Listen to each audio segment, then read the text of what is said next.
세계 각국에서 신종 코로나 바이러스 감염증 확산에 대한 중국 책임론이 커지고 있다고 미국 뉴욕타임스가 현지 시간 3일 보도했다.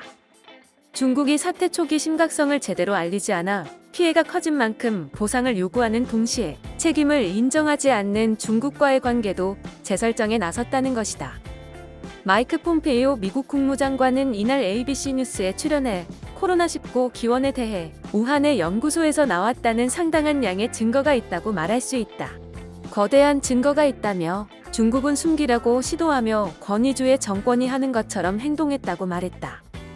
앞서 도널드 트럼프 미국 대통령도 지난달 중국 기원설에 대해 증거를 봤다고 했으며 다른 국가에서도 바이러스 피해에 대한 소송과 보상 요구를 준비 중이라고 뉴욕타임스가 전했다. 국가별로 호주는 코로나19의 발생 기원에 대한 조사를 요구했고 독일과 영국은 중국의 IT 기업인 화웨이를 자국으로 불러들여 사업을 재개하는 데 대한 결정을 선뜻 내리지 못하고 있다.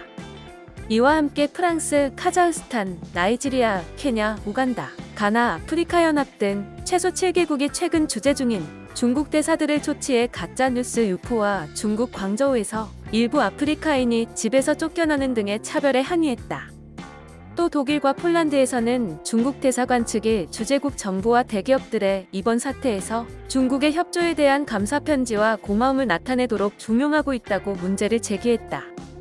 프랑스는 중국과 전통적으로 우호 관계를 유지했지만 중국이 프랑스가 코로나19 사태에서 고의로 고령층이 사망하도록 내버려 둔다는 주장을 내놓자 강력히 반발하기도 했다. 미국 미주리주 에릭 슈미트 법무부 장관은 중국의 코로나19 보상을 요구하는 소송을 제기했다. 이번 소송은 법정에서 실제 승소하려는 목적보다는 의회가 관련 법안을 통과시켜 미국인이 외국에 대한 소송 제기를 쉽게 할 수 있도록 하는데 목적이 있는 것으로 보인다. 이에 대해 중국은 국내 장악력에 대한 타격과 경제 영향을 고려해 다른 나라의 의료장비 원조 등을 고리로 공격적으로 대응하고 있지만 유럽과 아프리카에서 대국 이미지를 노리는 중국에 대한 불신과 역풍만 초래하고 있다는 게 뉴욕타임스의 지적이다. 중국은 코로나19 사태 전에도 영하 전랑에서 비롯된 공격적 외교 전술을 펼쳐왔다. 중국의 젊은 외교관들은 주재국에서 국가주의적이고 때로는 위협적인 메시지를 내면서 자신들의 애국심을 증명하는 도구로 삼았다. 검수왕 중국 외교부 대변인은 미국의 소송에 대해 사실과 법률에 근거하지 않은 어리석은 소송으로 조롱만 자초했다고 일축했다. 이와 관련 테레사 팔론 유럽아시아 연구소 소장은 지난 1899년에서 1901년에 외국인을 배척했던 중국 의화단 사건과 비교하기도 한다.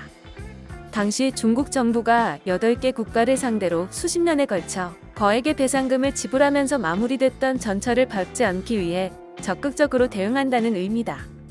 실제로 자오리젠 중국 외교부 대변인이 바이러스가 중국이 아닌 미군에서 왔다는 근거 없는 주장을 제기하고 있으며 전 세계에 주재하는 중국 대사들도 이 같은 의혹 제기를 증폭하고 있다는 게 팔론 소장의 지적이다.